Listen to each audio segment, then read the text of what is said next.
Hi, I'm Gene Locke, former police officer, retired U.S. Navy Seabee, firearms instructor, and range master.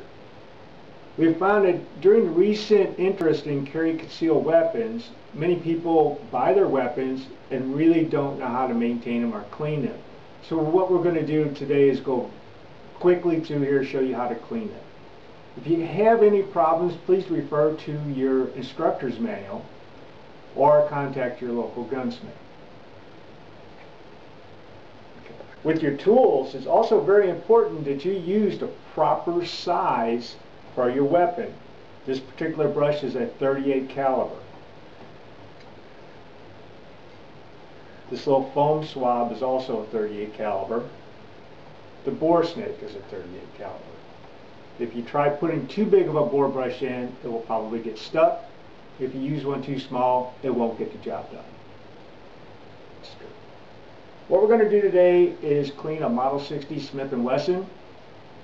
Always make sure it's unloaded before you start. What I'm going to do is grab a small screwdriver and take off the side plate screw, which holds in the cylinder pin and the cylinder. I'm going to remove that. I'm going to check to make sure that the ejector works. Everything is relatively good shape. Looking for any missing screws, cracks, dings. Also, make sure you check your hammer, your trigger, your cylinder latch. Make sure all the screws are in those. Inside you have the prowl and the bolt. We don't want any dirt going down that. First thing I'm going to do, I'm going to take my bore brush and my rod, and I'm going to go into the cylinder chambers, and I'm going to go ahead and run the brush through. This is a 5-shot, so you want to clean as many chambers as you have. Some guns are more than 5-shot. After I've run this brush through there, then I'm going to take my other clean rod with a cotton patch and run that through there. Your choice of lubricants is a personal preference. There are many sitting right here. Some of them are biodegradable, some of them have a strong ammonia base, but whichever you like best is what you should use. Take my cotton swab, run it on the inside of the cylinder pin, clean that, look at it, get my flashlight, look in there, make sure there's no dirt caked up in there. Also look at my inside my chambers.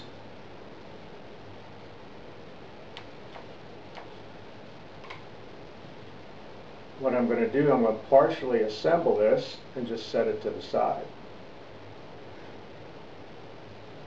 Now what I'm going to do is take my brush, I'm going to clean the inside of the frame.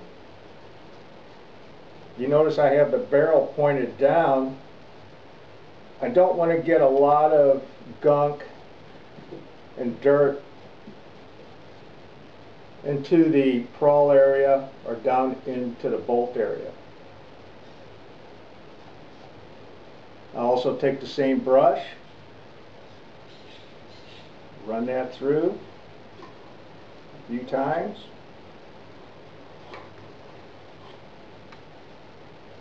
Take my cotton swab, run it through, or cotton patch, run it through there. Now I'm going to show you how to use the bore snake. This is one tool does it all. It has a brush, and the fiber part is actually your patch. So just run that through. As you notice, I'm going from the chamber end out. That way I don't have to put it won't have a lot of things falling down in there. So as you can see, it has a brush, and this is your patch. Okay, but also I'm going to show you how to use this little foam patch. Good thing about these foam patches, you can clean them and reuse them. Just push that right through there. And as you can see, it picked up more dirt. Now, that's pretty much it. Now we're just going to reassemble.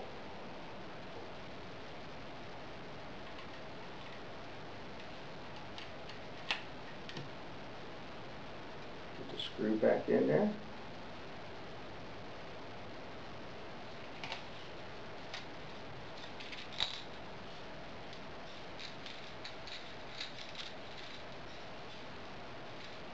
After you do this, it'd be a good time to check it, make sure all the parts are still there. The function test is working good.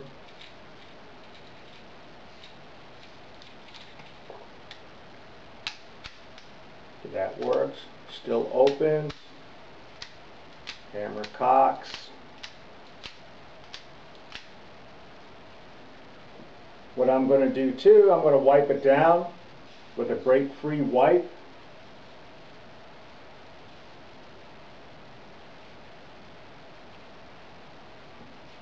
And whether you put it away wet or dry, in your case, your little gun vault or whatever you store it in, your holster, is entirely up to you.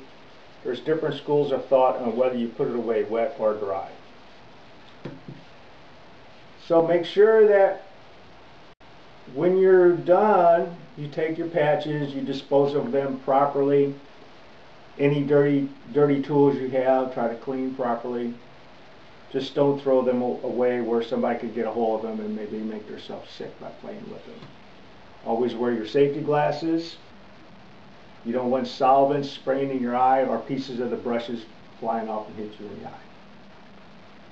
And if you need gloves because of solvents, some of these solvents are pretty rough on sensitive skin, just use some examination gloves, surgical gloves, or whatever you have.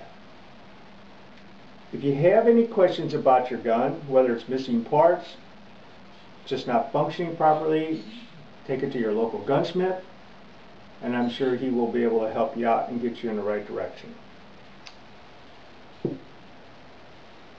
Your solvents are all a matter of personal preference. Some are for heavy duty use, some are light duty use, some are multi-purpose, some are just cleaner lubricants, some are just cleaners, some are biodegradable, some aren't. Your tools you can pick up any place, sporting goods store, gun store, relatively cheap. Old toothbrushes work great. I like these wooden handled cotton swabs because I can use them to pick out any built up dirt. Along with the dental pick, you can use that for any really hard built up dirt. And that's about it. Thank you for your time.